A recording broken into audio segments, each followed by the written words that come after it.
Namaste Acharya ji. I am Sulatna Dev from NIFT, National Institute of Fashion Technology. So I have a question that we often understand what is right, but intentively or yet in daily life we still act out of fear or comparison, or we ask out for validation. So my question is, how does one bridge the gap between how to leave it or how to overcome that, and what is the truth behind it?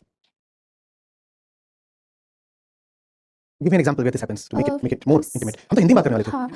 क्या हो गया? हाँ. Okay, सो मैं ये पूछना चाहती हूँ कि हम अपने डेली लाइफ में काफ़ी हद तक ये अंडरस्टैंड करते समझते हैं कि हमारे लिए क्या सही है और क्या सही हो सकता है, बट फिर भी हम खुद को कंपेयर करने लगते हैं, या फियर होता है, डर बैठ जाता है, या we ask out for validation कि अगर कोई दूसरा हम आस्क आउट करते हैं कि हम सही है या गलत है, and then we start to work. And that is my question कि हाउ टू ओवरकम दैट, और is that a right way to go like that, और what is the truth behind it? क्या नाम है आपका? सुलग्ना देव. सुलग्ना. सुलग्ना.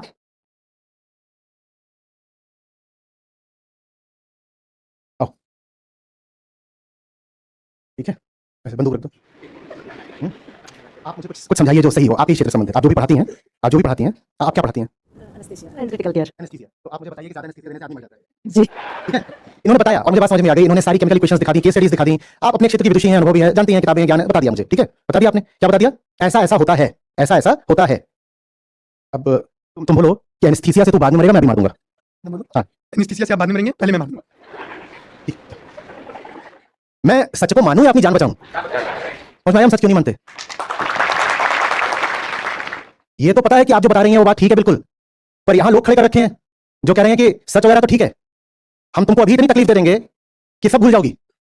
पर आप अपने सवाल में उनका जिक्र कहीं नहीं कर रही हैं. आप कह रही हैं कि जैसे समस्या आपके और ज्ञान के बीच में हो. मैं आप हूं और आप ज्ञान है. आप एनेस्थीसिया वगैरह आप मान लीजिए बृहद क्षेत्र ज्ञान का उसकी प्रतिनिधि हैं. आप ज्ञान है, मैं कौन हूं? आप हूं. ठीक. सवाल में किन दो की बात कर दी गई कि ज्ञान रहता है मैं फिर भी डरी रहती हूं और मैं गलत काम कर लेती हूं. ज्ञान रहता है मैं फिर भी डरी रहती हूं, गलत काम कर लेती हूं. मैं हूं कौन? मैं हूं कौन? अहंकार. मैं हूं कौन? अहंकार. मैं अहंकार हूं. मेरी वैसे ही सांस रुकी रहती है, मुझे पता है कि हूं तो मैं नकली. तो हर समय मुझे यही खतरा रहता है कि कहीं मैं मर ना जाऊं. हर आदमी को यही रहता है ना, नुकसान ना हो जाए, कहीं मर ना जाऊं. मरना माने नुकसान होगा. वो जो आखिरी डेथ होती है उसमें थोड़ा नुकसान होती है, लेकिन जो माइक्रो लॉसेस लगातार होते रहते हैं वो भी मौत जैसे ही है. कुछ टूट गया, कुछ छूट गया, कुछ नुकसान हो गया. एक तो मुझे हर समय वैसे ही लगा रहता है कि कुछ नुकसान ना हो जाए. मैं तो अहंकार हूं. ये ज्ञान है, ज्ञान बड़ा अच्छा लगता है, बढ़िया बढ़िया बातें बताते हैं, सुनने में अच्छी लगती हैं, तर्क से समझ में भी आती हैं, बुद्धि राजी भी हो जाती है. हाँ, जो बोला जा रहा है वो तो ठीक ही है भाई, पर ये नहीं बताया कि पीछे किसको खड़ा कर रखा है बंदूक लेकर के. अगर मैं अहंकार हूं तो मैंने पीछे किसको खड़ा कर रखा है बंदूक लेकर? आप बताइए. कोई भी किसी को क्यों खड़ा करेगा पीछे बंदूक लेकर के? कोई क्यों खड़ा करेगा? स्वार्थ. कुछ मिल रहा होगा इससे, तभी मैंने. फिर सर खड़े हो जाओ. ठीक है, कुछ इसको इनको नाम दे देते हैं. क्या नाम देते हैं? हाँ, और कोई बढ़िया नाम. अरे यार खाना ले लो, बाइक ले लो. कुछ तो नाम बताओ इनके लिए. तो नाम क्या है? विनय. विनय डकैत. अब ठीक है, जैसी दुनिया हमारी, तो इनको खड़ा कर रखा है. मैं क्यों बर्दाश्त करूंगा किसी को ऐसे खड़ा करना? बोलो. स्वार्थ. मैं अहंकार हूं. गौर से बताना मेरा क्या स्वार्थ हो सकता है इसको खड़ा करना. मेरे पास कौन सी चीज नहीं जो मुझे इससे मिल रही होगी? सबसे पहली चीज जो मुझ में गायब है, कमी है, मिसिंग है, वो क्या है? एग्जिस्टेंस. एग्जिस्टेंस. एग्जिस्टेंस.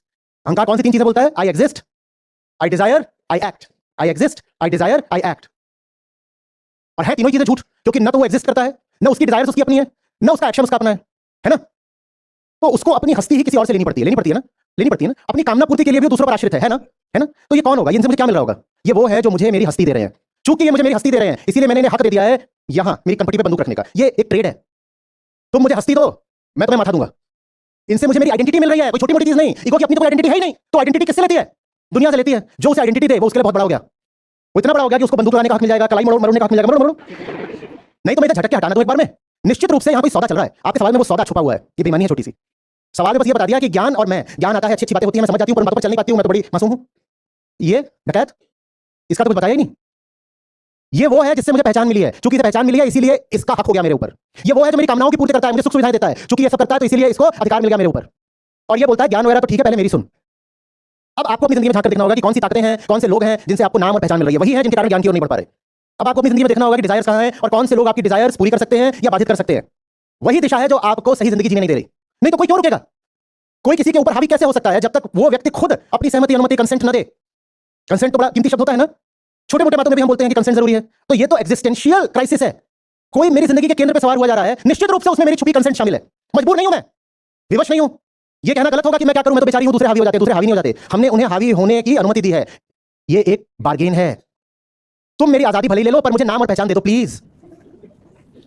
तुम मेरा सच ले लो, तुम मेरा ज्ञान रौंद डालो, लेकिन मेरी सुख सुविधाएं छीननी नहीं चाहिए. बोध, रोशनी सब मेरी जिंदगी से छीन लो, लेकिन मेरी कामनाएं पूरी करते रहो प्लीज. ये होता है.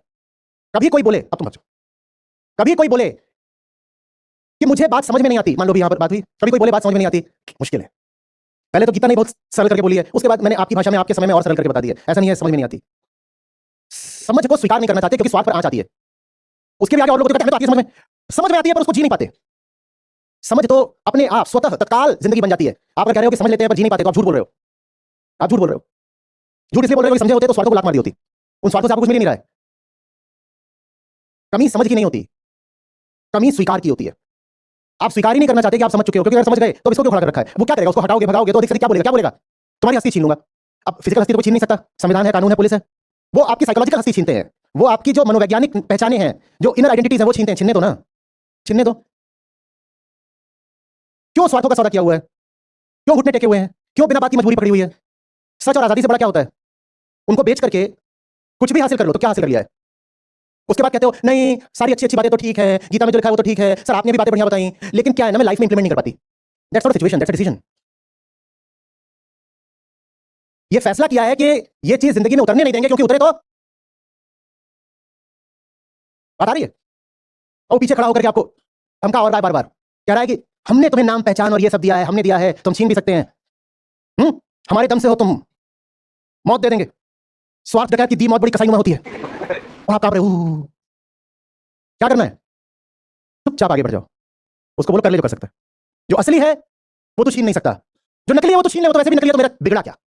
छीन ले तो छीन सकता है, जो कुछ छीन सकता है वो फालतू का ही होगा। जो फालतू का था वो तूने छीन लिया, मेरा बिगड़ा क्या? ले ले, भला हुआ मेरी मटकी फूटी, अब मैं पनिया भरन से छूटी। समझ में आ रही बात? है ले जाओ तो ले जा सकते हो।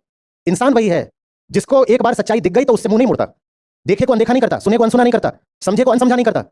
जो ऐसा करे फिर बेईमानी का कोई इलाज नहीं, क्योंकि बेईमानी भूलना नहीं एक फैसला है, और आपके फैसले आपके हैं, उन्हें आपके अलावा कोई बदल नहीं सकता। आप अगर फैसला कर ही लो कि आपको सच से ज्यादा स्वार्थ प्यारा है,